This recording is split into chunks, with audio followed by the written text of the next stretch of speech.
Salut à tous les spectateurs. Moi, je réponds au nom de Kabassinis Gabriel Marit, l'étudiante de deuxième année de licence de l'Université Shalom de Bourg. J'aimerais partager avec vous une expérience dans les cours de gestion de projet en utilisant le logiciel Asana. Dans cette vidéo, nous allons explorer ensemble avec vous l'outil de gestion de projet Asana en détaillant son interface et ses principales fonctionnalités.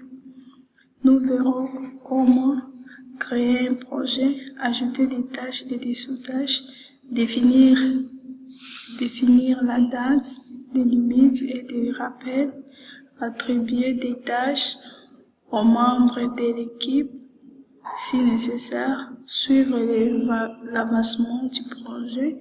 En plus, nous partagerons des astuces et de bonne qualité pour optimiser son utilisation. C'est quoi un logiciel Asana? Asana est un logiciel de gestion de projet et de collaboration en ligne très populaire. Il est conçu pour aider les équipes à organiser, à suivre et à gérer leurs tâches et projets de manière efficace. Ses objectifs principaux, nous avons facilité la gestion des flux de travail, améliorer la communication au sein des équipes, garantir que les projets avancent de manière fluide et sans confusion. Sur ce, nous allons passer sur l'interface de l'outil Asana. Avant de commencer à utiliser Asana, il est important de comprendre son interface. Asana propose plusieurs vues et options permettant de naviguer facilement. Nous avons le tableau de bord pour une vision d'ensemble des projets. Nous avons la vue listée pour organiser les tâches de manière séquentielle. Nous avons la vue tableau pour une approche plus visuelle. Nous avons la vue calendrier pour une suivi des échéances. Nous avons aussi les menus latérales pour accéder aux différents espaces de travail. Cette interface permet de gérer efficacement ce projet, qu'elle soit débutant ou utilisateur avancé. Voilà, maintenant, nous allons accéder à notre outil Asana. Ok, voici dans notre interface. Voilà l'interface du logiciel Asana. Voilà comme l'interface se présente. Directement, nous allons passer ici. Comme nous voulons créer un nouveau projet, nous avons cliqué sur l'onglet Créer. Et en cliquant là-bas, il y a un menu qui va s'afficher. Directement, on va cliquer sur Projet. Voilà. Maintenant, ici, on écrit Créer un nouveau projet. Ça dépendra de vous, comme on a dit. Comment souhaitez-vous commencer? Si vous voulez créer un nouveau projet, vous allez cliquer ici.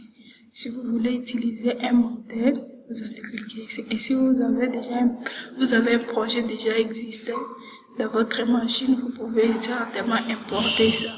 Maintenant, dans notre cas, nous allons commencer au début. Nous allons créer un nouveau projet. Voilà. Ici, on va mettre le nom du projet.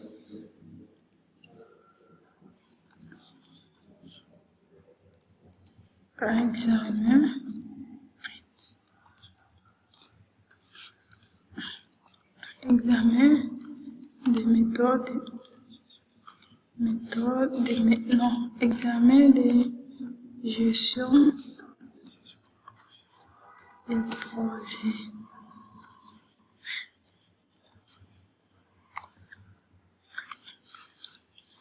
Et là, nous allons cliquer sur Continuer. Voilà.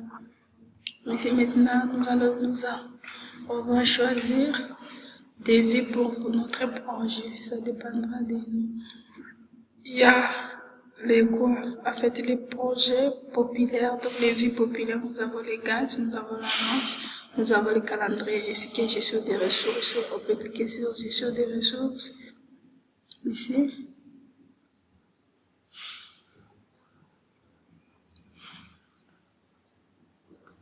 Et plus nous allons cliquer ici, là où il y a, on a écrit créer un nouveau projet.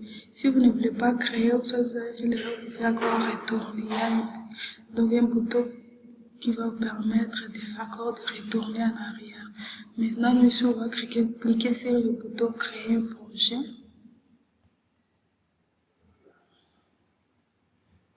Voilà. Nous avons ici déjà les noms qui s'affichent ici, examen de gestion des projets.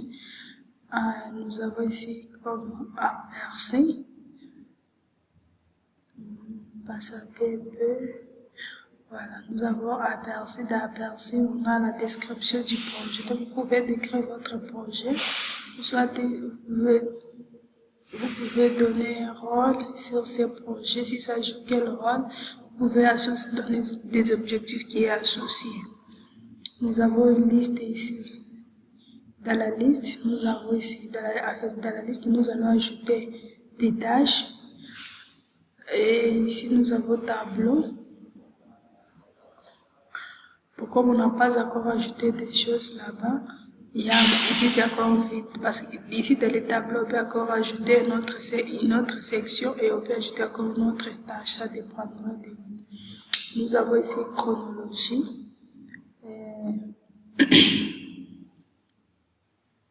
Passer un peu dans la chronologie ici. Vous allez donc ici la chronologie montre donc les délais de votre projet. Nous avons le tableau de bord qui est ici. Dans le tableau de bord, il y a les différentes tâches. On a tâches terminées, tâches non terminées, tâches en retard, tâches au total. On peut descendre un peu. Nous avons tâches par section non terminées, tâches par statut d'achèvement total. Nous avons tâches par responsable à venir, achèvement des tâches en fil du temps. Donc ici c'est lorsque vous avez codé. Donc tous les projets qui est codé là-bas, ça va s'afficher ici. Que vous allez commencer à voir que ici les tableaux changent. Ça va commencer à se modifier lorsque vous êtes en train de coder là-bas. Et ici, nous avons gestion des ressources. Donc c'est ce qu'on avait choisi. Donc là-bas, ce qu'on avait choisi lorsqu'on avait commencé. Donc notre projet va s'intituler de gestion des ressources. C'est ça et nous allons rentrer maintenant sur la liste pour vous montrer comment ajouter des tâches. Nous allons cliquer ici. Ici par exemple, donner un nom à la tâche. J'écris par exemple audit de chef de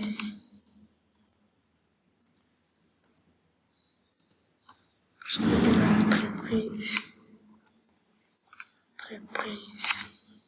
Donc ici, on donne quoi? Je peux dire comment? Ici, on attribue l'audition au chef de l'entreprise. Et ici, à côté, nous avons responsable.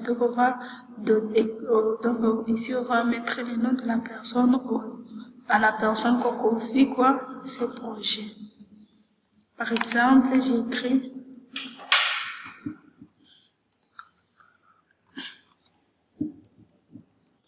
ici, par exemple, Barak. Et ici, c'est les chaises. Donc, on va, ici, c'est quoi? C'est la date qu'on va débuter avec le projet. On met, par exemple, le 29 mars. C'est tout. On met le 29 mars. Et puis,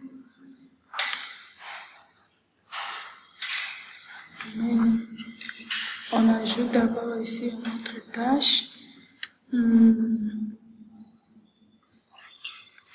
Par exemple, le recueil.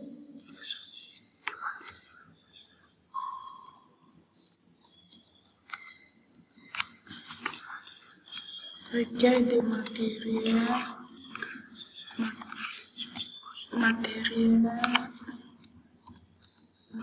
nécessaires.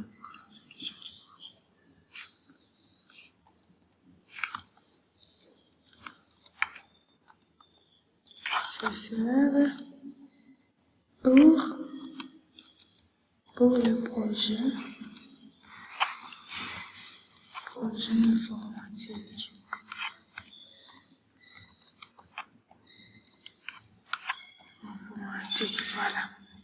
Voilà.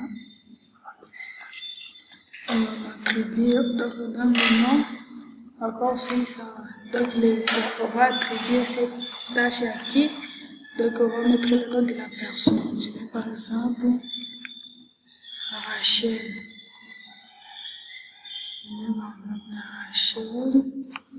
Et je vois la date, on choisit la date si, donc le début, soit les jours où on peut, en fait, on met la date où on peut livrer les matériels donc au responsable.